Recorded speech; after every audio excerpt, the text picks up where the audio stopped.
when roads are widened, parking lots are built, or construction begins.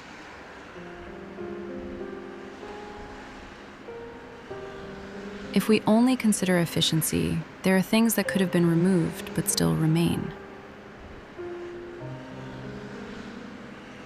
In spaces left like islands, only stone Buddhas stand quietly, scattered and alone.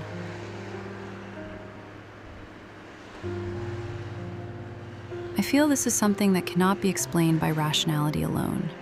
Something like respect for the land.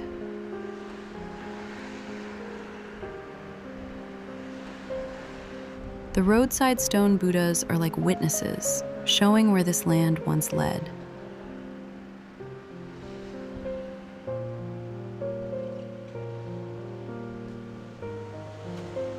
It is now a road for cars.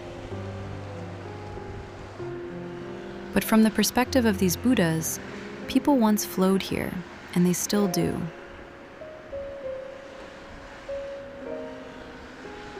The shape of the road has changed, yet its essence as a place where people come and go has not changed.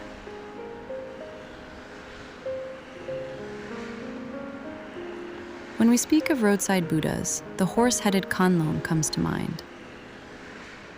I first decided to visit some of the slightly rare horse-headed Kannon scattered across this area.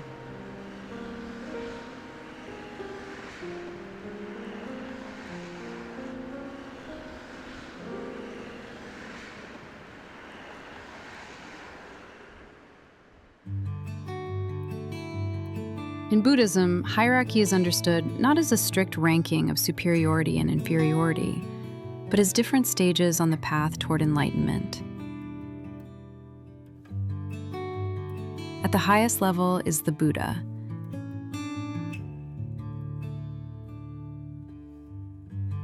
A fully enlightened being who has transcended all delusion and suffering.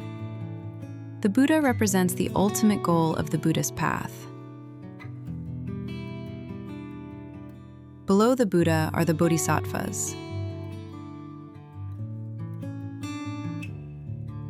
Although they possess the ability to attain Buddhahood, they choose not to enter final enlightenment immediately. Instead, they remain in this world to help and guide those who are still suffering. Supporting them are figures such as the Wisdom Kings and the Devas, who serve as protectors of the Buddha's teachings and guardians of the Buddhist world.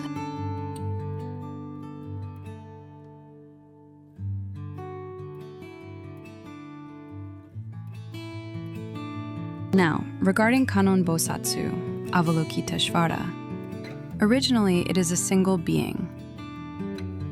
However, its role in saving and guiding people takes many forms, adapting to the needs of those it seeks to help. One of the most well-known expressions of this idea is the 6 Kannon. The origins of Bato Kannon can be traced back to ancient Hinduism in India. According to mythology, the god Vishnu transformed into a horse-headed form and recovered sacred scriptures that had been stolen by a demon. This image of the horse-headed deity was later incorporated into Buddhism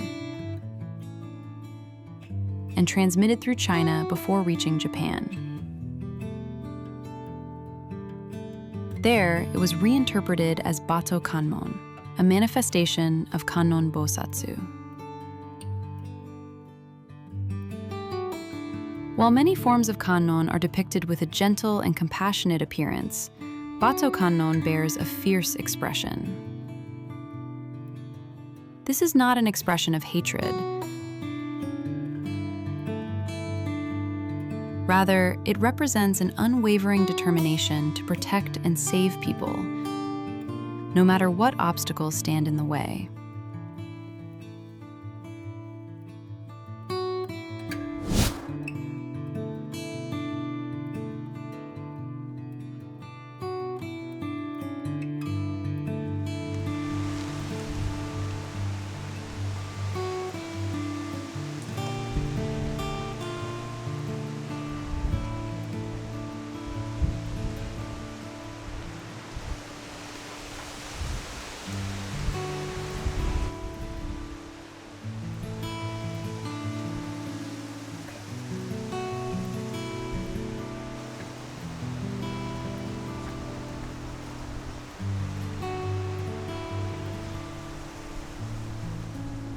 Stone Buddhist statues are not fully three-dimensional sculptures. They belong to the tradition of relief carving, where figures are carved into the surface of stone. Working within the limited depth of the stone, the sculptor carefully considered which parts to carve deeply and which parts to leave shallow. Two horses are carved on the pedestal. They carry the memory of a community whose lives were closely tied to horses. The statue was erected in Tenmei II, 1782. Looking at it today, one can almost see the passage of 244 years, during which it has stood here in silence.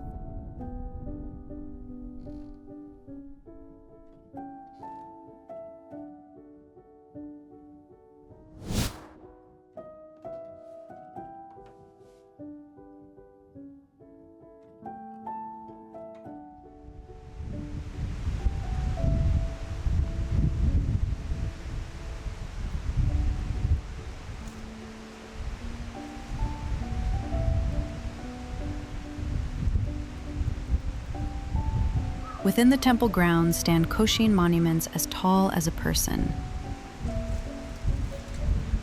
evoking the long passage of time accumulated in this land.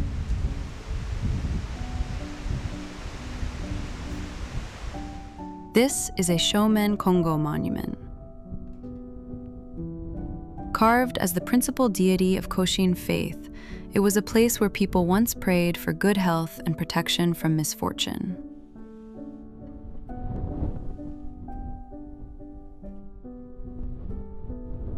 There it is, the Bato Kannon I had been searching for.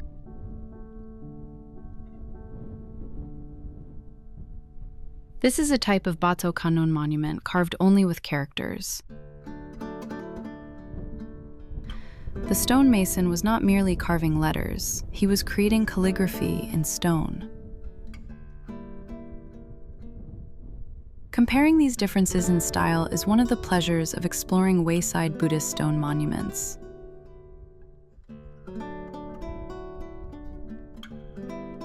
This ancient character for horse is striking. It almost feels as if the horse itself is about to break into a run.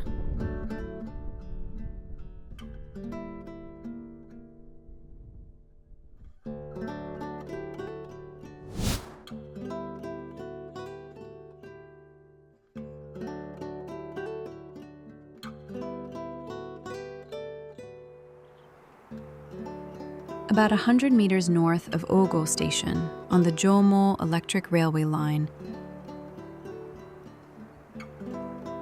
in a corner of the Shimomachi Community Center, the stone monument stands quietly among the grass. In this depiction, Kannon is shown riding on the back of a horse, an extremely rare iconography. It is known as the horse-riding kannon. The structure consists of a capstone, steely body, lotus pedestal, and base frame. And, as a whole, it carries a subtle sense of dignity in its composition.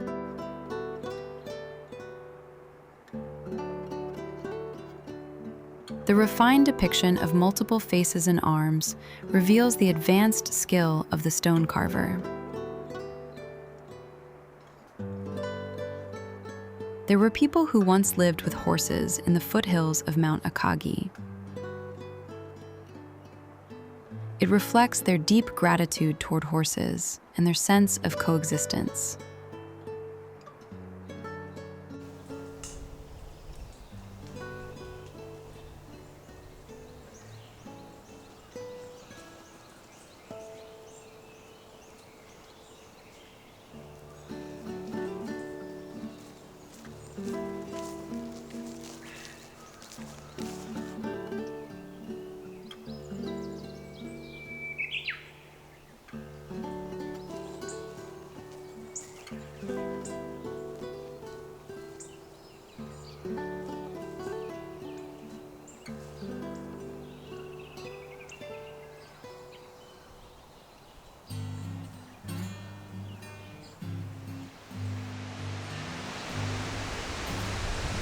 It was a windy day.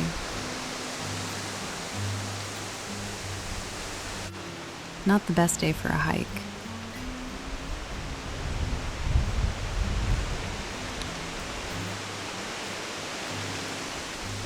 But still, I wanted to go out and find something enjoyable.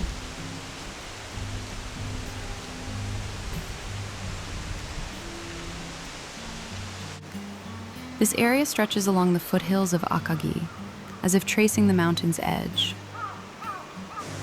It feels like a hazy borderland between the Kanto Plain and the mountains.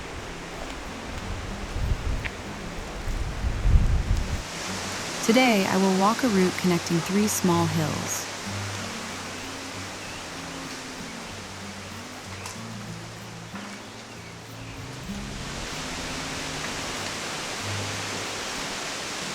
Could this be the wind blowing down from Akagi?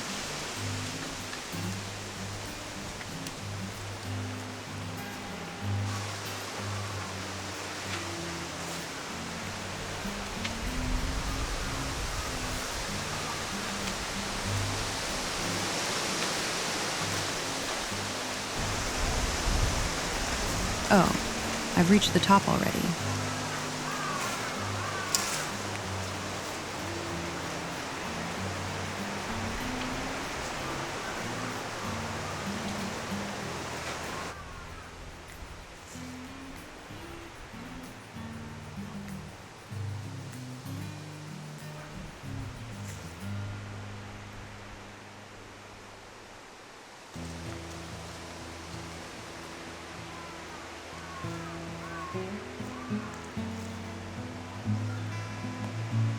About 200,000 years ago, Mount Akagi experienced repeated explosive eruptions.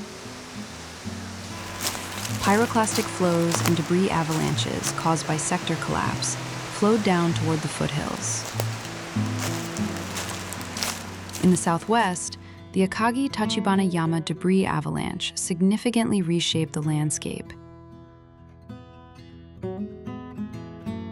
and its deposits form the relief that underlies the present terrain.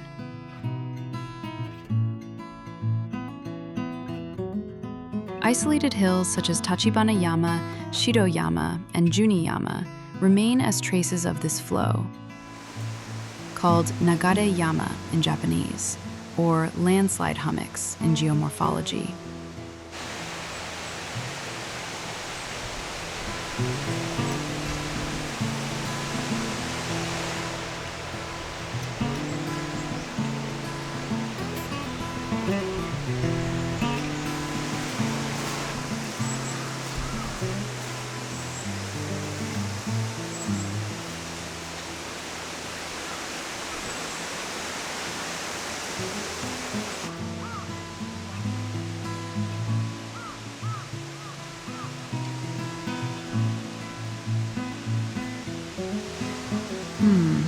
Spiderwebs everywhere.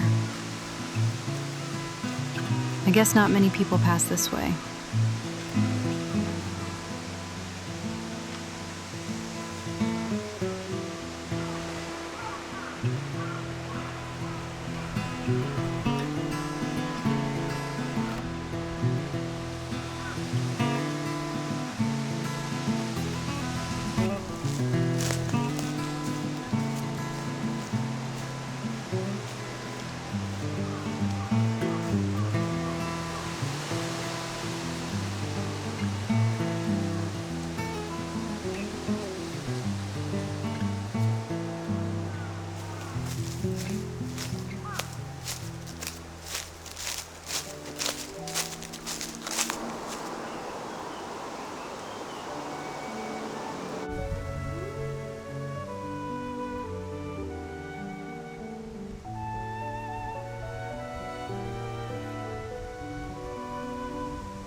Each time the wind pushed against me, the sky above seemed even bluer.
Tachibana Yama looks more like a small hill. Yet, it was once part of Mount Akagi, rising far to the north. After the passage of countless years, it now stands quietly here.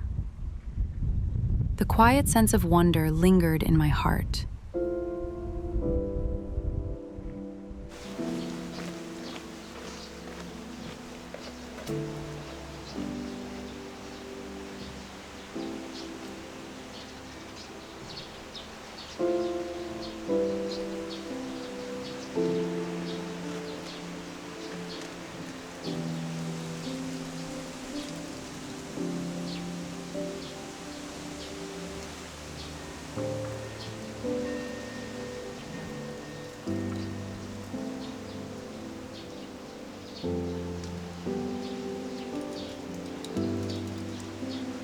How lovely. It has a slightly clumsy, simple expression.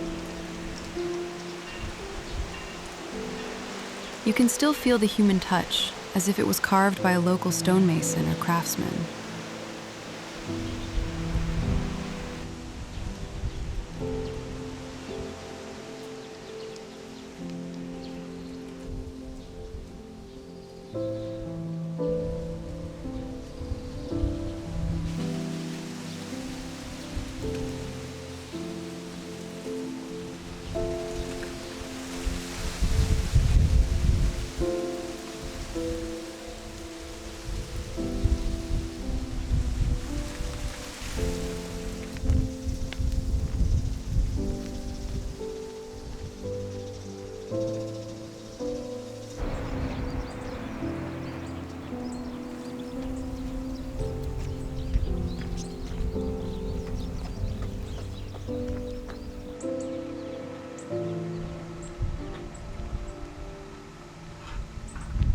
Koshin faith is a folk belief that originated in Chinese Taoism and later spread throughout Japan.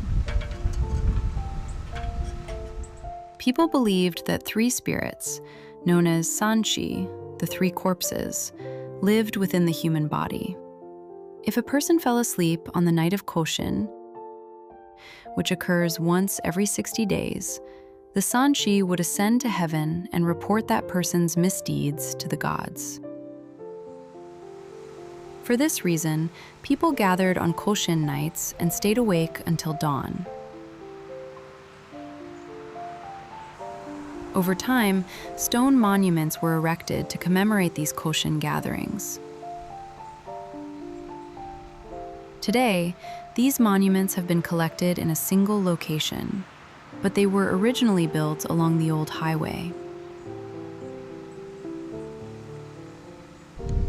They served not only as places of worship, but also as landmarks and guideposts for travelers passing along the road.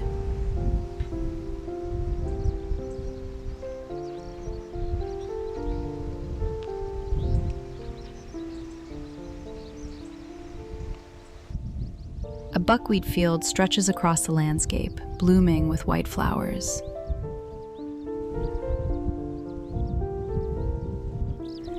So this is spring buckwheat.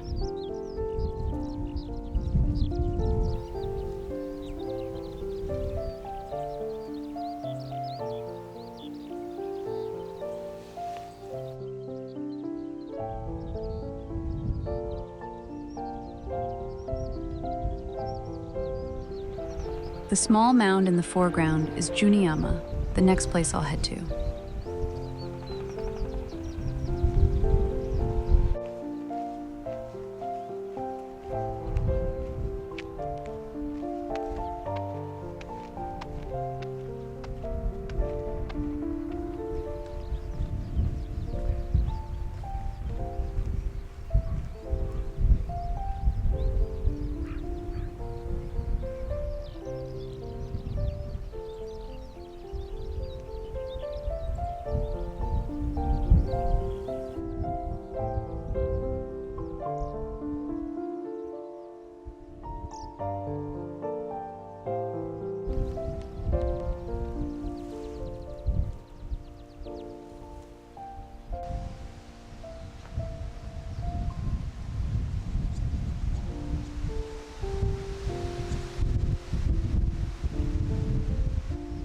A kofun is an ancient burial mound built in Japan between the 3rd and 7th centuries CE.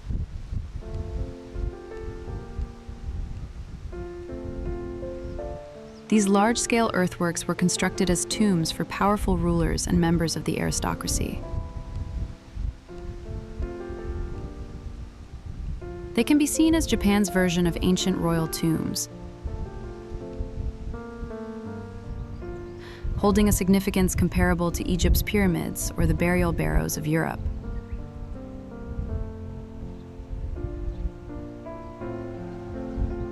However, they have distinct characteristics unique to Japan, particularly in their shapes and the way they harmonize with the surrounding landscape.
Since ancient times, people have looked up and offered their prayers. O deity of Akagi, forever protect this land, strong and noble.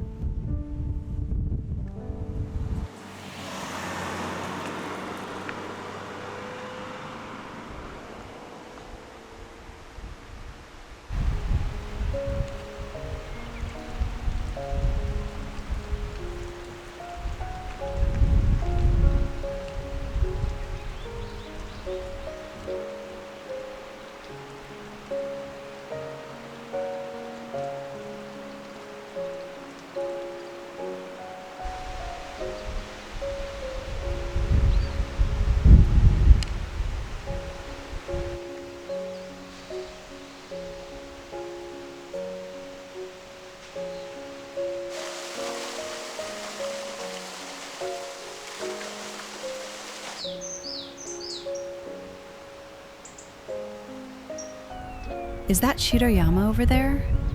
The final little bump for today. Huh? Can an entire hilltop be reserved like that? Is it private land, I wonder? Oh well, I'll come back another time.